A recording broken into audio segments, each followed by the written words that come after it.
Hi guys, nagbabalik na naman sa Inday. For today's video, magluto tayo ulit ng pancit canton. Pero iba naman yung halo natin, chicken at saka broccoli. So, on ko muna tayo.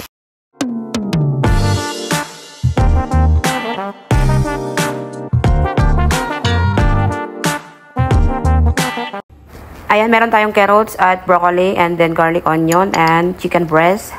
Ayan, start na tayo magluto. Naglagay na ako ng mantika. Lagyan na natin sibuyas saka garlic. Ayan, halo-haloin lang natin hanggang makuha natin yung luto ng sibuyas saka garlic. Ayan, i-add na natin yung chicken breast. Ayan ay minarinated ko siya ng cornstarch para mabilis maluto. Ayan, para malambot yung chicken natin. Kasi yun naman talagang ng technique para malambot yung mga karne natin. Kahit konting gisa lang, luto na agad. Ayan, mag-add tayo ng black pepper.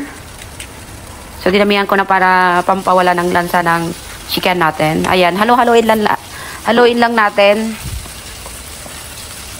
Ayan, gisa-gisa pa more. So, madali lang magluto ng pancit. And then, i-add na natin yung broccoli at saka yung carrots. Ayan, haluin lang natin.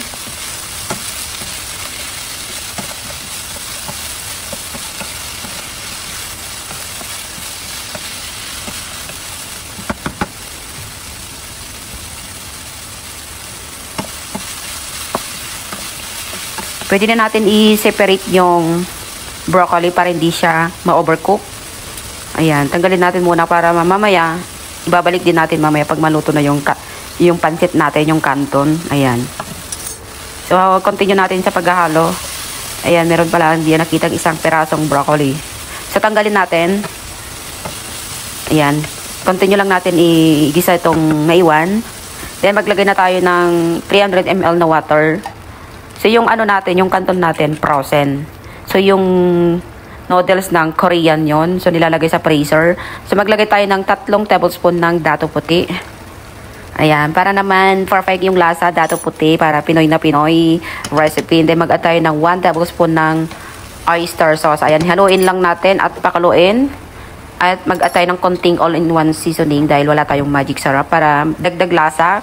Pwede naman hindi, option ko lang yun. Pag naglalagay ako kasi para perfect yung lasa kasi tayo namang Pilipino gusto natin yung malasa.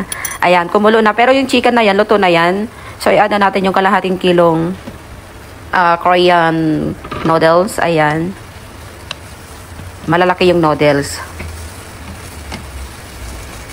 Ayan, haluin lang natin para masipsip yung sabaw doon sa noodles para perfect na perfect yung lasa.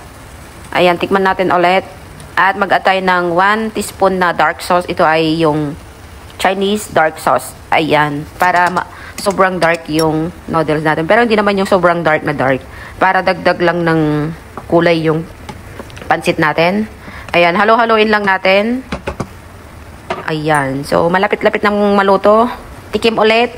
Perfect. Dagdag lasa ulit.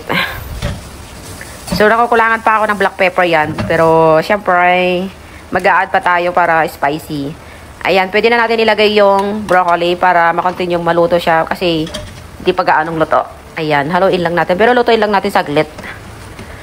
Ayan, ang sarap ng pancit natin ngayon. Parang nasa Pilipinas na naman si Inday. Pero wala tayong repolyo kaya broccoli yung ilagay ko. Ayan, tikman na natin yung noodles kung okay na siya. Para naman kakain na tayo.